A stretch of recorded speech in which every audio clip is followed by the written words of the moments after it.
நீலகிரி, கோவை, திண்டுக்கல், தென்காசி உள்ளிட்ட மேற்கு தொடர்ச்சி மலை மாவட்டங்களில் பரவலாக மழை பெய்ததால் குளிர்ந்த சூழல் நிலவியது. நீலகிரி மாவட்டத்தில் உதகை, குன்னூர், கோத்தகிரி உள்ளிட்ட பகுதிகளில் நேற்று இரவு முதல் விடிய விடிய மழை பெய்தது. தொடர்ந்து இன்று காலையிலும் மழை நீடித்தது.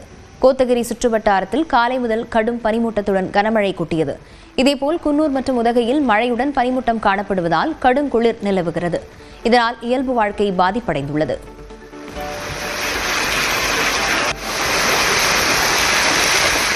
கொடைக்கானல் மலைப்பகுதியில் காலையில் 2 மணி நேரத்திற்கு மேலாக மிதமான மழை பெய்தது. மழை காரணமாக நட்சத்திர ஏரியில் படகு சவாரி, குதிரை சவாரி, சைக்கிள் சவாரிகள் தாமதமாக தொடங்கக்கூடிய நிலை ஏற்பட்டுள்ளது. இதனால் சுற்றுலாப் பயணிகள் ஏமாற்றமடைந்துள்ளனர்.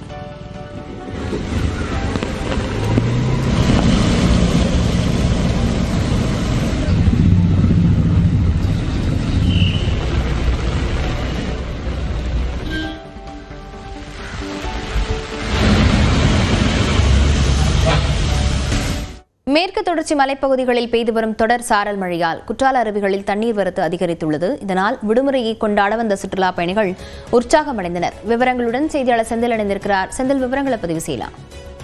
லாவண்யா, அதாவது தென்காசி மாவட்ட மேற்கு தொடர்ச்சி மலைப்பகுதிகளில் அவ்வப்போது கனமழையும் மற்றும் சாரல் மழை பெய்துள்ள நிலையில் இங்குள்ள குற்றால மெயின் அருவி, ஐந்தருவி, புலியருவி, சிற்றருவி உள்ளிட்ட அனைத்து அருவிகளிலும் ஜில்லென்று ஆர்ப்பரித்து வரக்கூடிய தண்ணீரில் குளிப்பதற்காக தினம்தோறும் ஆயிரக்கணக்கான சுற்றுலா பயணிகள் மற்றும் ஐயப்ப பக்தர்கள் பல பகுதிகளிலிருந்து அருவிக்கரையில் குவிந்து அருவியில் குளித்து மகிழ்ந்து செல்வது வழக்கம். இந்த நிலையில் அதாவது இன்று காலை முதல் தொடர்ந்து சாரல் மழை என்பதாக மாவட்டம் முழுவதும் பெய்து வரக்கூடிய நிலையில் குற்றால அருவிகளில் மிதமான தண்ணீர் வரத்து என்பது வந்து கொண்டிருக்கிறது. இதன் காரணமாக வார விடுமுறையை கொண்டாட வரக்கூடிய சுற்றுலா பயணிகள் இங்குள்ள அருவிகளில் தற்போது குளித்து மகிழ்ந்து செல்கின்றனர். மேலும் பழைய குற்றால அருவியில் மட்டும் தொடர்ந்து பராமரிப்பு பணிகள் நடைபெற்று வருவதால் அங்கு குளிப்பதற்கு தடை என்பது தொடர்ந்து 3 மாதங்களை கடந்தும் நீடித்து வருகிறது. லாவண்யா, விவரங்களுக்கு நன்றி செந்தில்.